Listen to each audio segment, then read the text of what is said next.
Illness. Continued illness అంటే కొనసాగుతున్న అనారోగ్యము, కొనసాగుతున్న బలహీనత, కొనసాగుతున్న రోగము.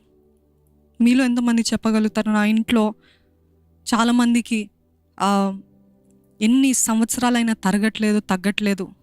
క్రానిక్ ఇల్నెస్ అంటారు, డాక్టర్ భాషలో అయితే క్రానిక్ ఇల్నెస్ అంటారు. కానీ అన్నిసార్లు క్రానిక్ ఇల్నెస్ అనేది దానికి నేను ఒకటే అంటాను, అది దురాత్మల చేత లేకపోతే అపవాది దాడి చేత, బానిసత్వం మనలో ఆ ఇల్నెస్, ఆ బలహీనత అనే బంధకములో పెట్టాడు అపవాది. గమనించండి, ప్రతిదీ మీరు తుమ్మినా దగ్గినా అది అపవాది అని చెప్పట్లేదు, దయచేసి అలాగ అనుకోకండి. మీకు కొంచెం జ్వరం వచ్చినా, అప్పుడప్పుడు జ్వరం వచ్చినా, సీజనల్ ఫ్లూస్ వచ్చినా అది అపవాదిదే అని యేసు నామములో ఈ దెయ్యాన్ని, జ్వరాన్ని కూడా బంధించరు. దెయ్యాన్ని బంధిస్తున్నాను అంటారు, ఆ జ్వరం ఎక్కడికి పోదు, అక్కడే ఉంటుంది.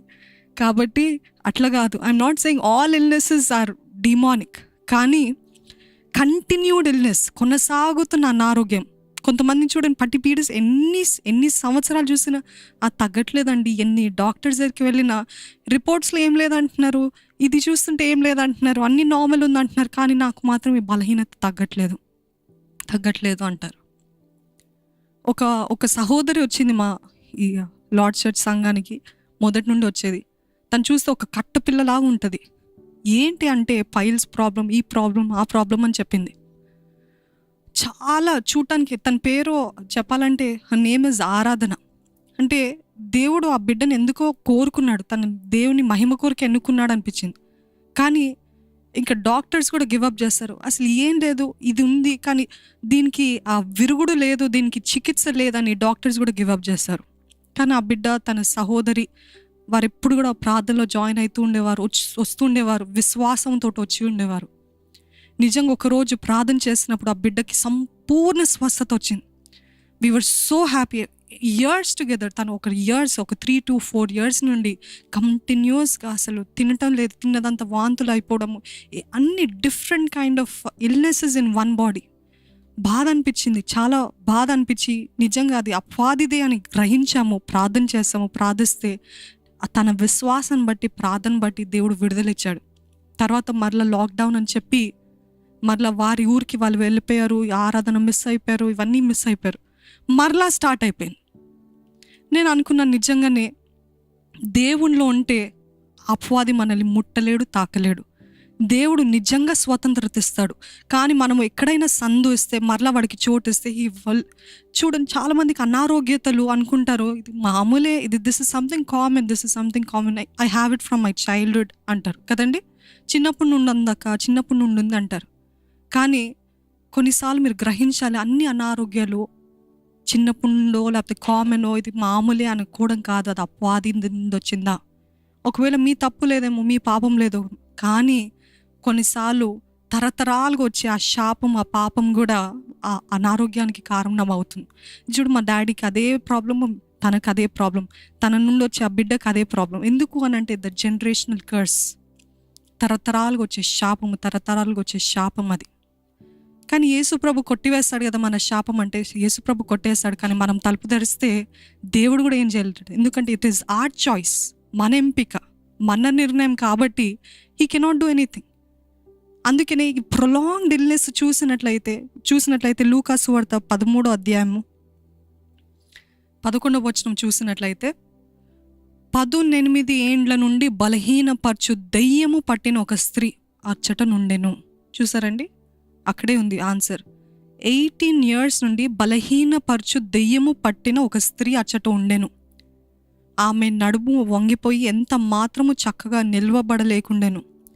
యేసు ఆమెను చూచి రమ్మని పిలిచి, అమ్మ, నీ బలహీనత నుండి విడుదల పొంది ఉన్నావని ఆమెతో చెప్పి ఆమె మీద చేతులుంచగానే ఆమె చక్కగా నిలబడి దేవుని మహిమపరిచెను. చూసారండి, 18 years of sickness. అనేక సార్లు చూసినట్లయితే యేసు ప్రభుని అనేక మంది పిలిచేవారు, దేవా, దావీదు కుమారుడా, నన్ను కరుణించు, నాకు సహాయించని. కానీ ఈ స్త్రీ దగ్గరికి వెళ్ళి దేవుడు యేసయ్య తానే వెళ్ళి, 18 years నుంచి బాధపడుతున్నావే, 18 years నుండి పట్టి పీడించబడుతున్నావే, ఆ బలహీనపరచు దెయ్యం ఏం చేస్తుందంట, ఒంగింపజేస్తుంది. తను ఒంగిలాగా లింపింగ్ అండ్ వాకింగ్, ఆ లంప్, పెద్ద లంప్ తన పైన ఉంటాము, తనేం ముసలామె కాదు, వృద్ధురాలు కాదామె. కానీ 18 years దెయ్యం పట్టింది. కాబట్టి ఈరోజు ప్రొలాంగ్డ్ సిక్నెస్ ఎవరికైనా ఉంటే, కంటిన్యూస్గా నాకు ఇది వస్తూనే ఉంటుంది అని అన్నట్లయితే, అది ఒకవేళ దురాత్మ చేత పట్టి పీడించబడుతున్నారేమో. ఈరోజు దేవుడు మనకి జయము, విడుదల ఇచ్చునుగాక.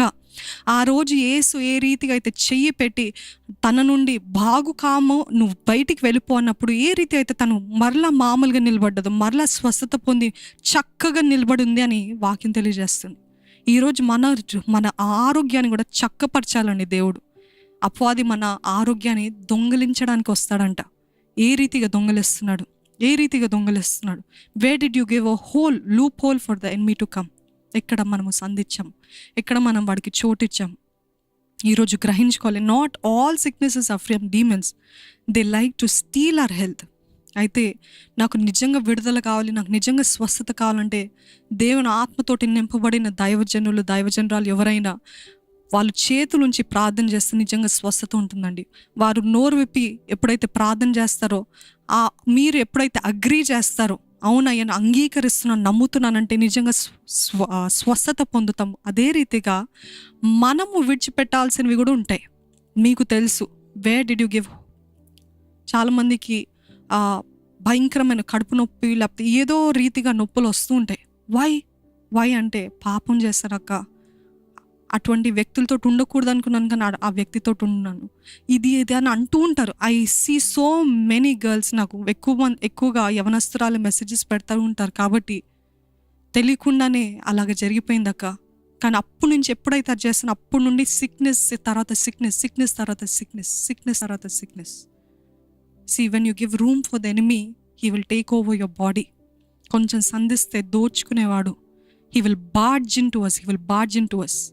మీరు అనుకుంటూ ఉండొచ్చు, ఒక్కసారే కదా అని అనుకుంటుండే. క్షమాపణ అడిగానంటే ప్రతి దానికి కాన్సిక్వెన్స్ ఉందని మాత్రం మర్చిపోద్దు. క్షమాపణ పొందుకున్నారు కరెక్టే, కానీ కాన్సిక్వెన్స్ ఉంటుంది.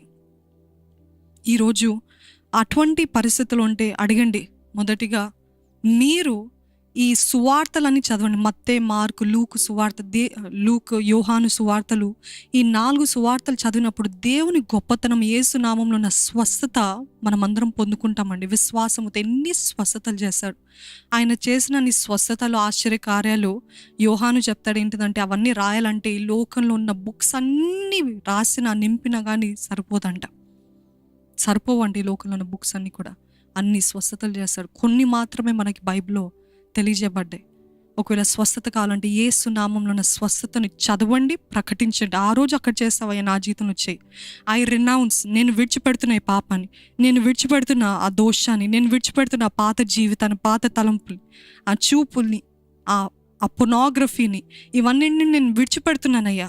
ఏంటి మేము పొర్నోగ్రఫీ చూడమే అంటే 95% క్రిస్టియన్స్ అట్లీస్ట్ నెలలో ఒకసారైనా చూస్తారంటండి అశ్లీలమైన దృశ్యాలు. దాంట్లో మీరు ఎవ్వరు లేరని ఎంతో ప్రార్థనపూర్వకంగా దేవుని అడుగుతున్నా. కానీ చూసినట్లయితే ఎంతగా విస్తరిస్తుంది పాపం. అన్యుల మధ్యలో కాదు, కానీ దేవుని పేరు పెట్టబడిన మనము బంధకంలో ఉన్నాము, బానిసత్వంలో ఉన్నాము. డ్యూట్రానమీ ద్వితీయోపదేశ కాండము 28వ అధ్యాయము 59 చూసినట్లయితే, ద్వితీయోపదేశ కాండం 28:59, యెహోవా నీకును నీ సంతతికి ఆశ్చర్యమైన తెగులును కలుగజేయును. అవి దీర్ఘకాలముండు గొప్ప తెగులును చెడ్డ రోగములనై ఉండును. నీవు భయపడిన ఐగుప్తు క్షయ వ్యాధులన్నిటినీ ఆయన నీ మీదికి తెప్పించును. అవి నిన్ను వెంటాడును. ఈరోజు కంటిన్యూడ్ ఇల్నెస్ అంటున్నాను కదా, దానికి అసలైన వర్డ్ ఏంటంటే వెంటాడే అనారోగ్యం.